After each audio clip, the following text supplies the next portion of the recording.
चुनावों का शंखनाद हो चुका है। तारीखों के ऐलान के बाद से ही पार्टियां पूरे दमखम और चुनावी जोश के साथ जुटी हुई है तैयारियों में, ताकि सत्ता पर काबिज हो सके। जहां बीजेपी ने अपनी लिस्ट जारी करके हरियाणा की सभी 10 सीटों पर उम्मीदवारों की घोषणा कर दी है, तो वहीं कांग्रेस के उम्मीदवार के ऐलान का इंतजार अभी भी बरकरार है। इधर बीजेपी के नेता कांग्रेस पर तंज कसते हुए नजर आ रहे हैं। बीजेपी के राज्यसभा सांसद सुभाष बराला ने क्या कुछ कहा, सुनिए। देखिए, भारतीय जनता पार्टी की तैयारियां तो कई बार मैं कहता हूं कि जब एक चुनाव समाप्त होता है, चाहे वो विधानसभा का हो, लोकसभा का हो, प्रांतों का हो, राष्ट्रीय स्तर का हो, उसके बाद दूसरे चुनाव की तैयारियां हमारी शुरू हो जाती है। हम लोग अपने संगठनात्मक ढांचे को हमेशा से चलायमान रखते हैं, उसको एक्टिव रखते हैं उसको, और इसी का परिणाम है कि भारतीय जनता पार्टी ने 10 की 10 सीटें घोषित कर दी हैं। और जो हमारा मुख्य विपक्षी दल है, कांग्रेस का गठबंधन है, वो केवल एक सीट, वो भी उसके गठबंधन के साथ ही अपनी घोषित कर पाए हैं। सब लोगों के अंदर संशय बना हुआ है कि किस प्रकार से आगे बढ़ें, क्योंकि उनको लगता है कि मोदी जी के नेतृत्व में फिर एक बार मोदी सरकार, ये लगता है, इसलिए वो उनमें हिचकिचाहट है, उनमें घबराहट है। तो वहीं कांग्रेस के गुटबाजी को लेकर भी सुभाष बराला ने तंज कसा। कहा कि कांग्रेस के नेता चुनाव लड़ने से भागते हैं। वजह है, जैसे मैंने कहा, उनको उपयुक्त उम्मीदवार नहीं मिल रहे हैं।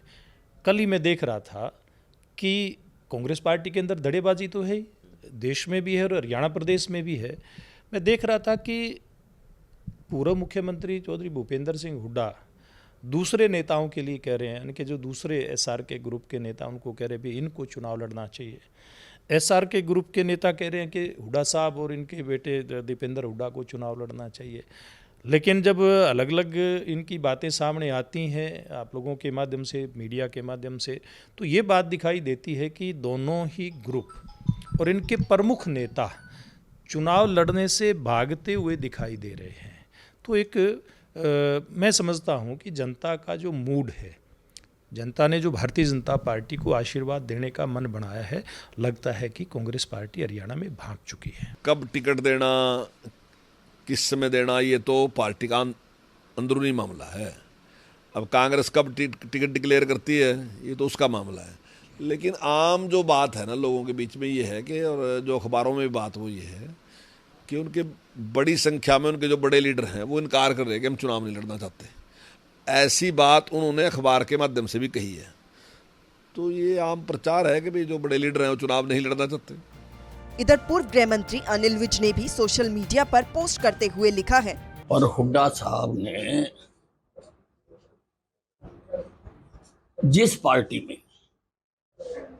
इस बात के लिए लड़ाइयां होती थी कि चुनाव मैं लड़ूंगा, आज उस पार्टी में ये कहा जा रहा है कि तू लड़। कांग्रेस की डूबती हुई नैया को देखते हुए ऐसा ही बयान आज भूपेंद्र सिंह हुड्डा जी ने दिया है। उन्होंने कुमारी शैलजा और रणदीप सिंह सुरजेवाला को कहा है कि मैं नहीं लड़ूंगा चुनाव आप लड़िए। इससे मालूम होता है कि कांग्रेस की नैया डूब रही है और ये नेता कितने भयभीत हैं। आपको बता दें कि हरियाणा बीजेपी की तरफ से 10 की 10 लोकसभा सीटों पर अपने उम्मीदवारों का ऐलान कर दिया गया है, लेकिन कांग्रेस की तरफ से अभी एक भी ऐलान नहीं हुआ है। हालांकि इंतजार है कांग्रेस कब अपने उम्मीदवारों का ऐलान करती है। सूर्य समाचार के लिए दिल्ली से विनय सिंह की रिपोर्ट।